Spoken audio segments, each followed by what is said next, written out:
Boker Tov, good morning.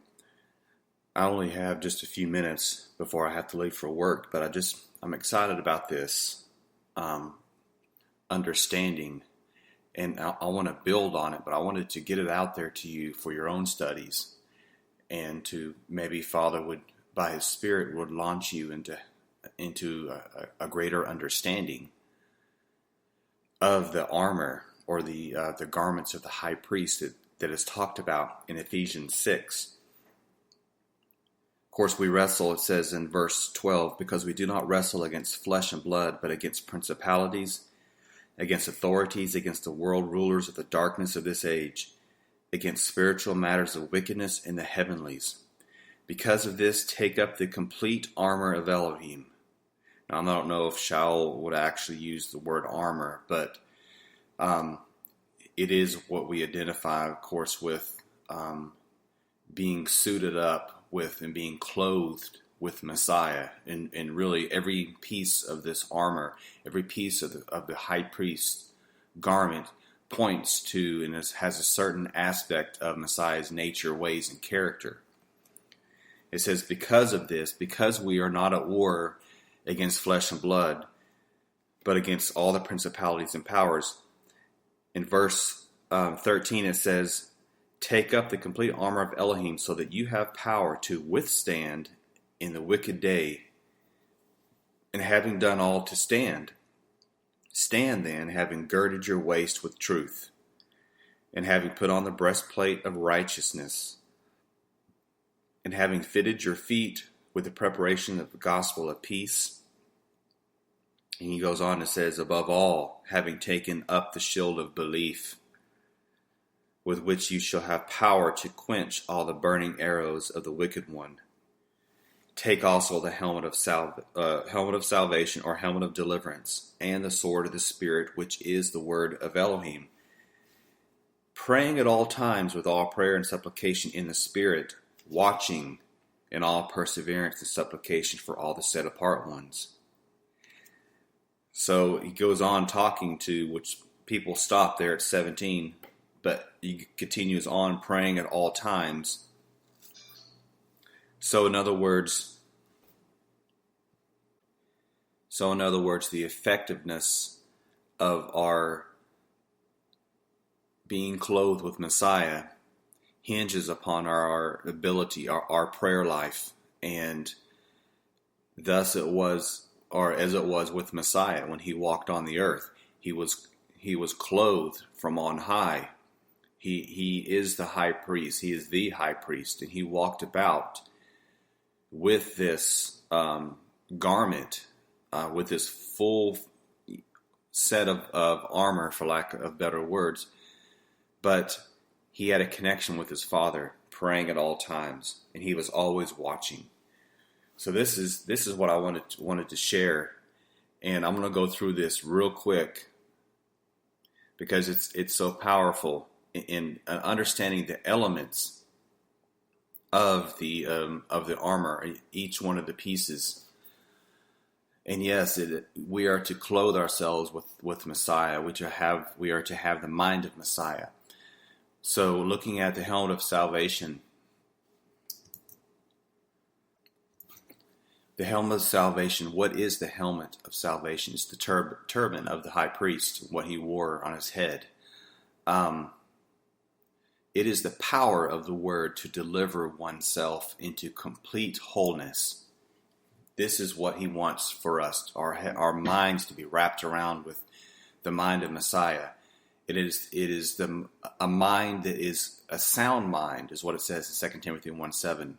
It is the power to deliver oneself into complete wholeness. The breastplate of righteousness. It is the power and purity of the word to clean and to make righteous, so that we can have the strength to carry his burden upon us for the complete restoration of his family. If you remember, the breastplate of righteousness was what the high priest wore. And he carried all the 12 tribes, the stones that represented the 12 tribes upon him. It is the power and it is the purity of the word to clean and to make righteous. so that we are able to stand before Father and have his strength to carry, so that we have the strength to carry his burden that he has for one day soon to completely restore his family. The belt of truth, it is the power of the word in knowledge to detect deception, which dwells between what is good and what is evil. The belt of truth is the power to detect lukewarmness. It provides a means for us to carry with us the sword of the Spirit. Let me go back to that, because it was a huge revelation to me. This is just very fresh, and I just got this because it's powerful. The belt of truth is the truth of his word. It is the truth. The word, Messiah.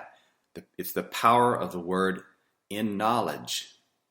The knowledge of Messiah. To detect deception, which dwells between what is good and what is evil. What dwells between what is good and what is evil is called lukewarmness. And that's where deception lies. It's in that gray area. And the belt of truth is used to hold up the sword of the Spirit, which is the discerning force of the word, which goes right along with the belt of truth. But it is what we use to separate and divide between what is good and evil. It is the offensive action taken to destroy deception. Yes, we use it against the enemy. We wield it against the enemy. But we also must use it as an offensive action taken to destroy deception. We must proactively go out and divide between what is good and evil, or lukewarmness will set in. So it's on us. The shield of faith is the protective power of the word against all the accusations of the enemy against us. It's used to quench the fiery darts. The fiery darts, what are they?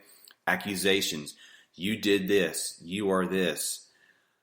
And it's the daily barrage of thoughts that are contrary to what Messiah has already done for us, and to what he already says that we are. We are children of Elohim. And you go and you speak the truth. You say the truth is this, and you declare what the word says. This is how we wield the shield of faith. Is we hold it up by our own proclamations of the truth and what it says in Yahuwah's word. And so thereby we will quench all the fiery accusations of the enemy.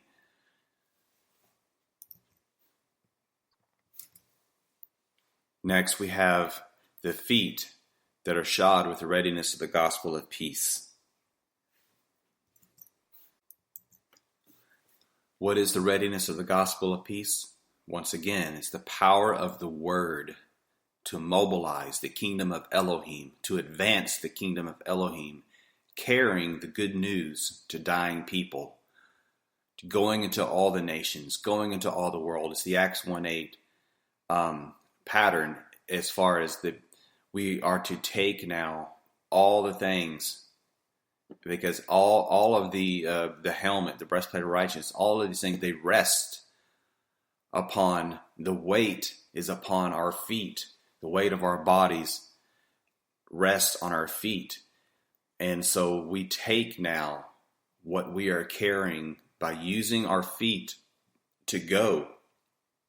And there's that, I forget exactly where it's at, but it talks about how beautiful are the feet of those who bring good news.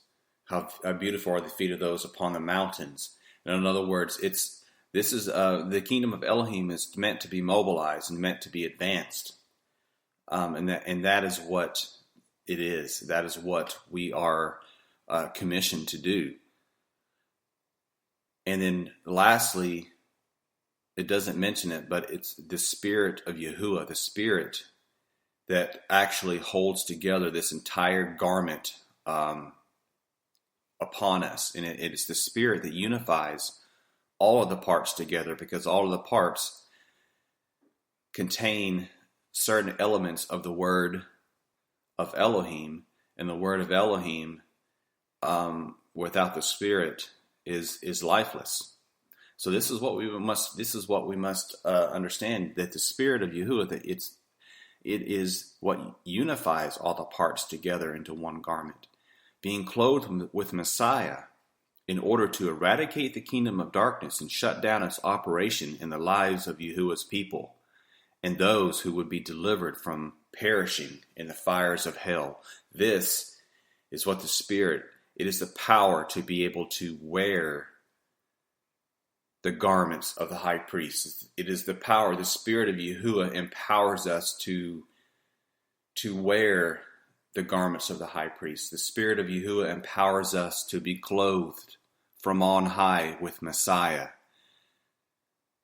So I'm going to go back real quick. The helmet of salvation is the power of the word to deliver. Breastplate of righteousness, the power and purity of the word to clean and to make righteous, to carry his burden for the restoration of his family. The belt of truth is the power of the word in knowledge to detect deception, which dwells between what is good and what is evil. The sword of the Spirit, it is the word, it's the discerning force of the word to separate and divide between what is good and evil. We must use it to take action against deception. The shield of faith, we hold it up because it's the protective power. It protects the power of the accusations of the enemy against us. Feet shod with the readiness of the gospel. It is the power of the word to mobilize. Because it's Messiah's last words to his disciples is, go ye into all the world. Take the gospel. And it's the power he's giving them. He breathed on them the power to go into the world. And I always wonder why he breathed on him the Spirit before the outpouring of the Spirit. And I don't remember exactly where it's at, but it was after he had, or it was right before or after he was resurrected, but he breathed on his disciples to receive the Spirit. I believe it's the power to go forth and to mobilize, and it's the power to be able to endure and to persevere until the Spirit came. So that was just a little side note there. But the high priest's garment, clothe yourself with Messiah today. Go back and listen to this. Write down, if you want, the notes on what each one of these represents. I just sat down this morning and it all just kind of flowed. And use it to springboard your own understanding and research of and application. You know, it's all about studying the Word. Yes, you can research, you can spend hours understanding, going into the Hebrew and all that, but if it's never applied and put into action, it means nothing. And that's what the Spirit of Yahuwah does. Is he is the application force of the Word. Shalom, blessings, and joy.